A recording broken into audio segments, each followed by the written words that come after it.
কেন এখনো সোনালীকে ভারতে ফেরানো যাচ্ছে না, বাংলায় ফেরানো যাচ্ছে না?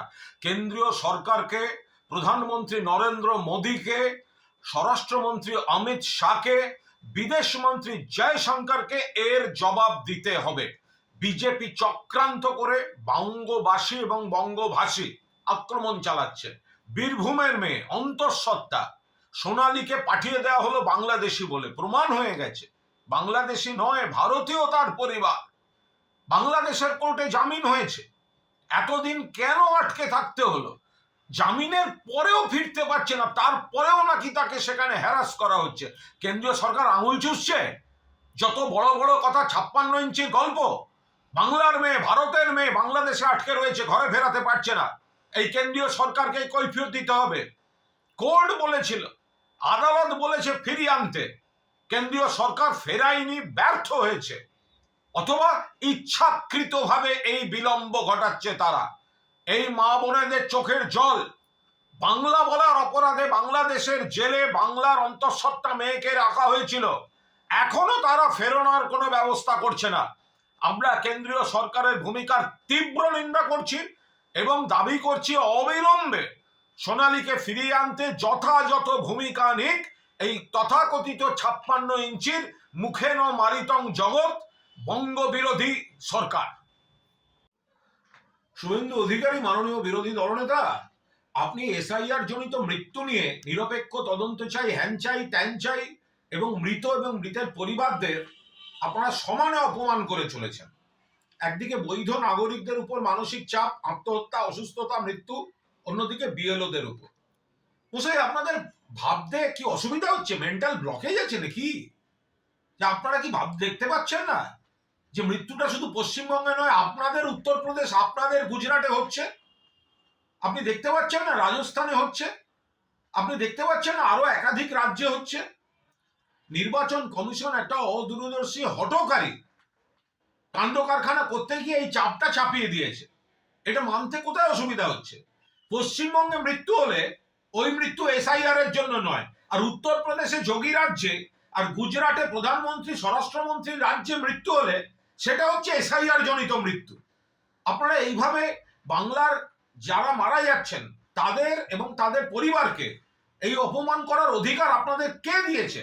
কড়ায় গন্ডায় গণতান্ত্রিক পদ্ধতিতে এবারের ভোটে এর হিসাব হবে। হ্যাঁ, এমএসএমইতে আমরা 1 নম্বর তো বটেই। গ্রামে ঢুকুন, মা বোনেদের সঙ্গে কথা বলুন। আগে শুধুমাত্র কাগজে কলমে থাকতো, অন্য রাজ্যে কাগজে কলমে আছে। এখানে পশ্চিমবঙ্গে এমএসএমইতে যেভাবে স্বনির্ভর গোষ্ঠী, হাতের কাজ, নানা রকম। আর একটা মনে রাখবেন, মমতা বন্দ্যোপাধ্যায় রাজ্যের মাননীয় মুখ্যমন্ত্রী, এই সরকার তফাৎটা কোথায়? শুধুমাত্র কিন্তু মহিলাদের ঋণ দেয়া বা স্বনির্ভর গোষ্ঠী বা এমএসএমইর আওতায় যেগুলি আছে সেগুলোকে সংঘবদ্ধ করা, পৃষ্ঠপোষকতা করাই শেষ কথা নয়। শ্রমিকবাবু, তো আপনি একটু বিমানবন্দর এদিক ওদিক যান তো, যে দেখবেন ওখানেও আপনার বিশ্ব বাংলা স্টল রয়েছে, মার্কেটিং হচ্ছে। কারা তৈরি করেছে? এই গ্রামীণ শিল্পীরা তৈরি করেছে। অর্থাৎ পৃথিবীব্যাপী, ভারতব্যাপী, রাজ্যব্যাপী তাদের উৎপাদনগুলোকে বিক্রির ব্যবস্থাও এই সরকার করে দিচ্ছে। ফলে শুধু দেখে গায়ের জ্বলন আপনাদের এটা হলে চলবে? বুঝতে হবে, মানুষের সঙ্গে মিশে দেখতে হবে যে উন্নয়নের মডেলটা কোন জায়গায় গেছে, তাকে সাহায্য করা, তাদের পরিবেশটাকে তৈরি করে দেয়া, আবার তাদের উৎপাদনটাকে কিনে তার বিপণন মানুষের কাছে সেই মতো প্যাকেজিং এর সামনে নিয়ে যাওয়া। তো গোটাটাই করছেন বলেই বিভিন্ন ক্ষেত্রে এমএসএমইতেও একটা বিপুল সাফল্য দেখছে পশ্চিমবঙ্গ। এত রাগ করলে হবে? শ্রমিক ভট্টাচার্য, এত রাগ কেন দীঘার জগন্নাথ মন্দিরের উপর? উন্নয়নের তফাৎ জানেন? যখন অযোধ্যায় আপনারা হই হই করে একটি মন্দির তৈরি করতে গেছিলেন, তখন গরিব মানুষের পেটে হাত দিয়ে সাধারণ গরিব মানুষ, দোকানদার, তাদের উচ্ছেদ করে, তাদের আয় কমিয়ে, সংসারগুলোকে ভাসিয়ে দিয়ে আপনারা শুধু ধর্মের নাম করতে গেছিলেন, যার জন্য ওই লোকসভা কেন্দ্রে বিজেপি ক্যান্ডিডেট হেরে গেছে। আর উল্টো দিকে দীঘায় জগন্নাথ ধামকে কেন্দ্র করে যে পর্যটন, উন্নয়ন, কর্মসংস্থান, হোটেল, যাতায়াত, গাড়ি, রেস্তোরাঁ, হাতের কাজ, বিভিন্ন ধরনের শিল্পের যে একটা উন্নয়ন চলছে, মানুষের রোজগার বেড়ে যাচ্ছে, মানুষের যাতায়াত বাড়ছে, তাতে দেখবেন মানুষ দু হাত তুলে ওই শুধুমাত্র জগন্নাথ দেবকে পুজো শুধু নয়, তার সঙ্গে এই বিকল্প অর্থনীতির মডেলটার জন্য পূর্ব মেদিনীপুরের মানুষ দু হাত তুলে মানুষ মমতা বন্দ্যোপাধ্যায় প্রার্থীদের সমর্থন করবেন। অর্থাৎ আপনারা জগন্নাথ ধামকে যেভাবে অপমান করছেন তার তো জবাব হবেই, উল্টে বিকল্প উন্নয়নের মডেলটাকেও আপনারা অপমান করছেন, মানুষ আপনাদের ছেড়ে কথা বলবে না। মুখ্যমন্ত্রী যে রিপোর্ট কার্ড সরকারের উন্নয়নের খতিয়ান পেশ করেছেন, তো সেটাই তো বাস্তব। ওটা তো শ্রমিক ভট্টাচার্যরা যা রিয়াকশন দিচ্ছেন, তাদের যে গা জ্বলছে, আমি শ্রমিকবাবুকে বলি, শ্রমিকবাবু আপনাদের এইটা হচ্ছে রাজনৈতিক জ্বলন, ফলে আপনাদের একটু রাজনৈতিক বার্নল লাগবে, কিন্তু মাননীয় মুখ্যমন্ত্রী যে রিপোর্টটা দিয়েছেন, আপনি একটু তো দিল্লি যান, আপনি তো রাজ্যসভার সাংসদ, তো কেন্দ্রীয় সরকারের দপ্তরগুলোতে একটু খোঁজ নিয়ে দেখুন না, তাদের রিপোর্টে তো এগুলোই বলছে যে উন্নয়নের যে বিভিন্ন খতিয়ান, মাপকাঠি, সংখ্যা, তো সেগুলোতে তো বিভিন্ন ক্ষেত্রে পশ্চিমবঙ্গ সরকার, মমতা বন্দ্যোপাধ্যায় সরকার, তারা দেশের মধ্যে 1 নম্বর। ফলে রাজনৈতিকভাবে বিজেপি সভাপতি বা বিজেপি নেতারা কি বলছেন, শুভেন্দুবাবু কি বললেন, সুকান্ত বাবু কি বললেন, এসবই কি আসে যায়। আসল কথা হচ্ছে কেন্দ্রের সরকার তাদের যে সরকারি তথ্য, তাতে তো দেখিয়েই দিচ্ছে ডবল ইঞ্জিন সরকারগুলোর থেকেও ভালো কাজ করছে মমতা বন্দ্যোপাধ্যায়ের সরকার। তো মমতা বন্দ্যোপাধ্যায় যে রিপোর্ট কার্ডটি প্রকাশ করেছেন, তাতে সেই তথ্য পরিসংখ্যানই সবিস্তরে উঠে আসবে, এ তো খুব স্বাভাবিক।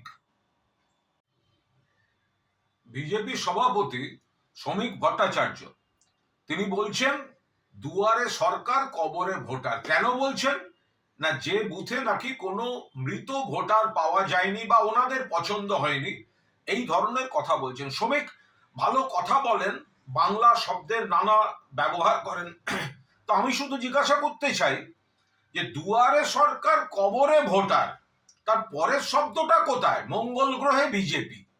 দুয়ারে সরকার কবরে ভোটার, মঙ্গল গ্রহে বিজেপি। শ্রমিক ভট্টাচার্য আপনি এইসব কথা বলছেন কেন? বিএলএ 2 কোথায়? যখন কোনো বুথে সমীক্ষা হচ্ছে, বিএলওরা যাচ্ছেন, সঙ্গে তো আপনার পার্টির বিএলএ 2 থাকবে।